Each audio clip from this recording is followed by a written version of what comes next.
J'ai entendu cette histoire hier soir de la bouche de Patricia Gaillard, conteuse alsacienne qui vit dans le Jura. Alors grand merci Patricia de me permettre de reprendre cette très belle histoire à mon compte. Elle s'appelle Le don des larmes. Elle est née un dimanche. Naître un dimanche, c'est naître en compagnie des fées. Non, il ne s'agit pas d'être riche ou d'être pauvre. Non, d'ailleurs, Odette est née dans une famille de gardeurs de voix. Aujourd'hui, c'est le baptême. Revêtue d'une longue robe blanche, ajourée et brodée, Odette pénètre dans les bras de sa mère à l'intérieur de l'église. La lumière inonde la chapelle et la petite, les yeux grands ouverts, regarde tout. Elle est émerveillée. Une fois le baptême consacré, la compagnie rentre à la maison et on dépose l'enfant dans son berceau tendu du lin le plus fin. Soudain, trois ombres apparaissent, d'on ne sait où. L'assistance frémit. Ce sont des fées. Ah oui, ça ne peut être que des fées. Il n'y a qu'elles pour se vêtir de la sorte. Chaque mouvement est un bruissement de feuilles. Des écorces d'arbres attachent les voiles de brume qui les enveloppent. Et puis, autour de leur cou, des graines multicolores. Ouais, ce sont bien des fées. La première s'approche du berceau, contemple le visage souriant et endormi de la petite. Elle lui fait don du don de beauté. La mère pousse un petit cri et pleure dans son mouchoir de dentelle. La deuxième fait un pas de plus et elle dépose dans le berceau le don de richesse. Là, c'est le père qui se redresse, fier. Et oui, vous comprenez, l'avenir de sa fille est assuré à présent. Enfin, la troisième, la plus vieille, s'avance. L'enfant frissonne, inquiet. La fée s'approche un peu plus et lui offre de sa voix sage et tranquille le don des larmes. L'assistance tremble, les parents refusent ce don.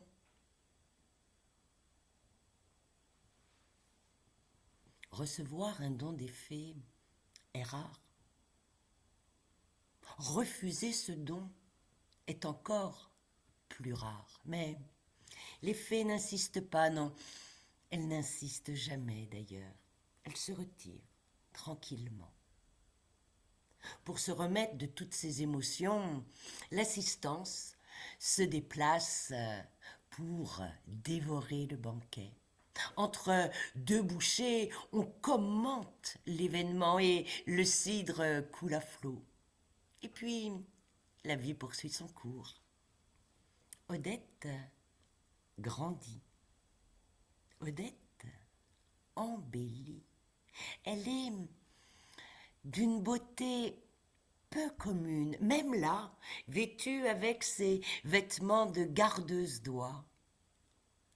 Les soupirants sont à l'appel, nombreux, très nombreux. Parmi eux, le fils du Seigneur.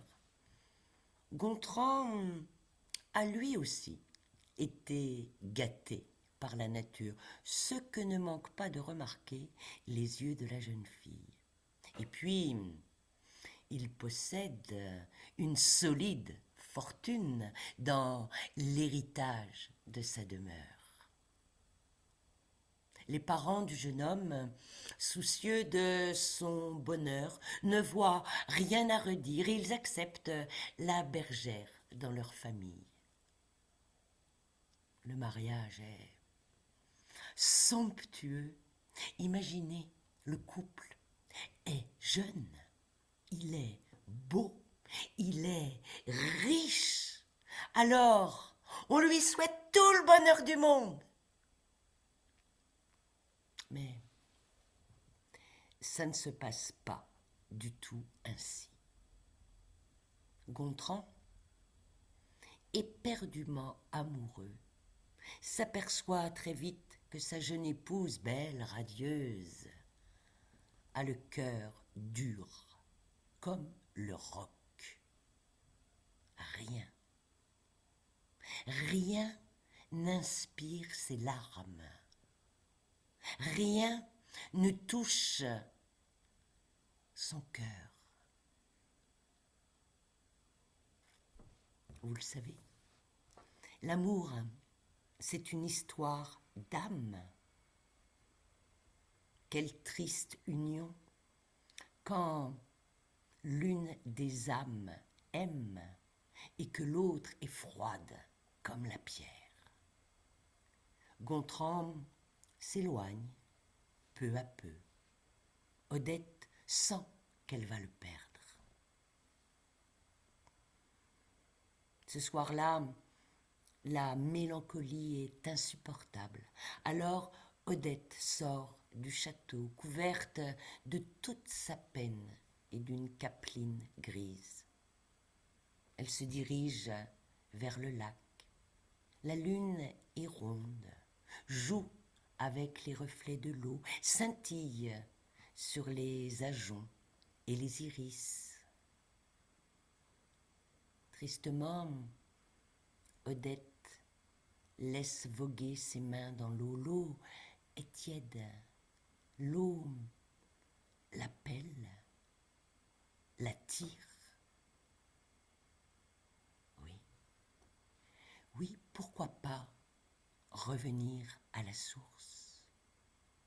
Pourquoi pas se laisser glisser dans l'eau, en mourir peut-être, ou alors pleurer, abandonner ce cœur sec? Oui, mourir pour mieux renaître. La jeune femme fait un pas, puis deux, puis trois. L'eau enserre ses chevilles. Elle avance encore et encore. L'eau atteint ses genoux. Quand soudain, une main attrape la sienne, la ramène vers la rive et la blottit contre son cœur. C'est la vieille fée, à la voix sage et tranquille. Il est temps, à présent, d'accepter ce don des larmes qui dort depuis si longtemps, qu'il te métamorphose. Aussitôt, 2 larmes, et puis 2 autres, coulent des yeux de la jeune femme. Elle pleure, et elle pleure de se voir pleurer. Et toute la peine de son cœur enfin délivrée coule, coule, coule comme une source infinie. On ne sait pas, non. On ne sait pas le temps que cela a duré. Enfin, Odette est rentrée au château. La nouvelle lueur qui brille dans ses yeux est signe de la transformation. Gontran est ébloui. Sa jeune épouse pleure de joie et chaque larme